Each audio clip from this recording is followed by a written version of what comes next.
జయ శ్రీమన్నారాయణ. ఈరోజు ఒక విషయం గురించి తెలుసుకుందాం మనం. దాని పేరు తృణమో ప్రణమో. అంటే ఏ పని చేసినా కానీ మన మన దాంట్లో నుంచి ఒక భాగం ఉండాలి. మనం సంపాదించే సంపాదనలో ఒక భాగం ఉండాలి. అది వస్తువైనా కావచ్చు, మాటైనా కావచ్చు, తర్వాత శరీరంతో పని చేసినా సరే. ఏదో ఒక తీరుగా మన తరపు నుంచి ఏదో ఒక భాగం ఉండాలి అని చెప్తుంది. అంటే తృణమో ప్రణమో. కొంతమైనా ఏ మంచి పని చేసినా దాంట్లో నుంచి మనకు ఒకవేళ ధనం సంపాదించామనుకోండి, ఒక రూ. 100 సంపాదిస్తే తప్పకుండా రూ. 10 దానం చేయాలి. అలాగే ఒక రూ. 1,00,000 సంపాదించామంటే కనీసం 10,000 దానం చేయాలి. ఒక రూ. 1,00,00,000 సంపాదించామంటే 10,00,000 దానం చేసి ఉండాలి. అంతేగాని దీనిలో నేను మంచిగా సంపాదించి తక్కువ దానం చేసినా తప్పైతుంది. అలాగే తక్కువ సంపాదించి నేను ఎక్కువ దానం చేస్తాననేది అది కూడా తప్పైతుంది. అంటే తృణమో, ప్రణమో ఇది ఎంతో అంత నీ దాంట్లో భాగం ఖచ్చితంగా మీరు సంపాదించేదో అందుకే శక్త్యానుసారము అంటారు.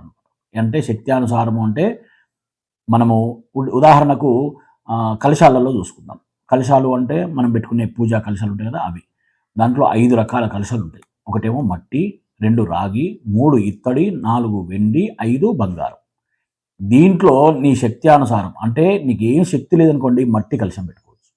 కొంచెం శక్తి ఉందనుకోండి రాయి కలశం పెట్టుకోవచ్చు. ఇంకా శక్తి ఉందనుకోండి ఇత్తడి, ఇంకా శక్తి ఉంటే వెండి, ఇంకా శక్తి ఉంటే బంగారం. బంగారం పెట్టే శక్తి ఉండి కూడా మీరు మిగతా కిందివేవి పెట్టినా తప్పైతుంది. అలాగే ఈ మన మట్టి కలశం పెట్టాలనుకొని ఇంకా వెండి కలశం పెట్టాలనుకోవడం కూడా పొరపాటైతుంది. కాబట్టి శక్త్యానుసారము అలాగే తృణమో ప్రణమో ఈ 2 చాలా శక్తివంతమైన మాటలివి.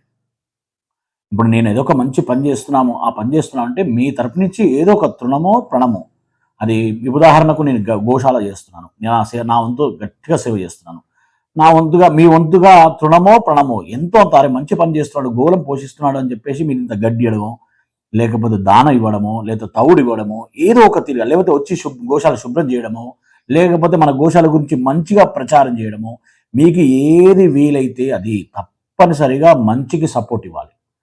ఇప్పుడున్న పరిస్థితులలో చాలా దారుణమైనది. చెడును చాలా సపోర్ట్ ఇస్తున్నారు. అసలు మంచికి ఎవ్వరు ప్రచారం కూడా చేయట్లేదు. ఒక నలుగురు మంది కలిస్తే దాంట్లో నలుగురు చెడు గురించే మాట్లాడుకుంటున్నారు తప్ప మంచి గురించి ఎవ్వరు మాట్లాడుకోవడం లేదు. కాబట్టి మీ తృణమో, ప్రణమో మంచి పనులకు ఉపయోగపడండి. కొంచెమైనా మీరు ఉపయోగపడండి అని చెప్పేసి తృణమో, ప్రణమో అనే పదం మనకు వాడుకలో ఉంటుంది. జై శ్రీమన్నారాయణ.